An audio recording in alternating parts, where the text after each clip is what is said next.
Poster है मेरे हाथ में। प्रधानमंत्री नरेंद्र मोदी जी का कार्टून बनाया महिलाओं ने, लिखा मेरे पास टोकरी में 543 आम है। आम मतलब महिलाएं सीट बता रही है लोकसभा की, लेकिन मैं महिलाओं को तभी दूंगा जब मेरे पास 850 हो जाएंगे। जब तक 850 नहीं होंगे, इनमें से मैं महिलाओं को कुछ नहीं दूंगा। क्यों नहीं देंगे? क्योंकि आप भाजपा आरएसएस महिला विरोधी सोच रखती है। आपने अपने पार्टी के अंदर आरएसएस हो या बीजेपी का इतिहास उठाकर देखिए, कोई भी महिला अध्यक्ष इसी महिला विरोधी सोच के कारण नहीं हो पाई। और आज भी प्रधानमंत्री जी कहते हैं इसमें से कोई हिस्सा नहीं दूंगा, सीटें जब बढ़ेंगी तब बढ़ाऊंगा और तब दूंगा। और हमारी मांग है कि नहीं, महिला आरक्षण कानून विधेयक जो 2023 में हम सबने मिलकर पास करवाया, जो कानून बन चुका है, जिसपे आपने अभी 16 अप्रैल को नोटिफिकेशन भी जारी कर दिया है, उसे इन्हीं पर लागू करो।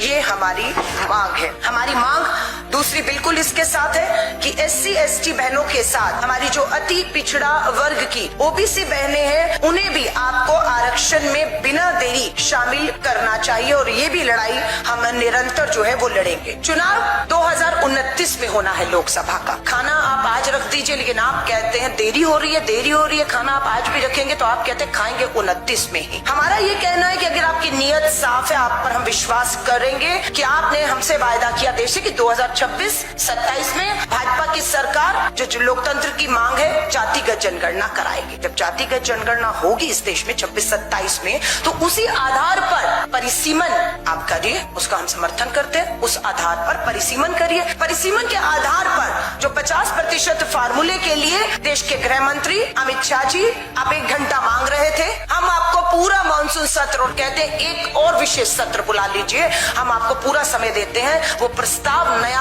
जो विपक्ष ने अपनी बातों में रखा, चर्चा में राहुल गांधी जी, खड़गे जी, प्रियंका जी ने, आप उसको प्रस्ताव में शामिल करके एक सर्वदलीय बैठक और एक खास सत्र बुला लीजिए। और हमें कोई आपत्ति नहीं है अगर आप कहेंगे 26-27 की जातिगत जनगणना के आधार पर परिसीमन होगा, उसके आधार पर परिसीमन के आधार पर महिलाओं को मिलेगा, तो ये करेंगे। पर प्रधानमंत्री जी के राष्ट्र के प्रति मैं कहूंगी उन्होंने एड्रेस किया, वो धोखा था।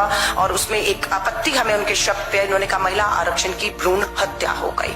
वो भ्रूण हमने बचा लिया है, वो भ्रूण देश के संविधान ने बचा लिया है। और वो भ्रूण 2023 में जो सबने मिलकर जो है मैं कहती हूँ है, उसकी हम हत्या आपको नहीं करने देंगे। आपने अपने संबोधन में कहा कि उसकी हत्या हो चुकी है, और हम कह रहे हैं नहीं, उसको हमने बचा लिया है। आपको हमने सदन में आपका जो परिसीमन बिल था, जिसे आप धोखा दे रहे हैं पूरे देश को, कह रहे हैं कि महिला जो आरक्षण बिल था वो गिर गया, उसकी हत्या हो गई है, और हम आपको कह रहे हैं कि नहीं, हत्या हुई है। तो आपका जो परिसीमन बिल आप लेकर आए थे, हमने उसको गिराया है।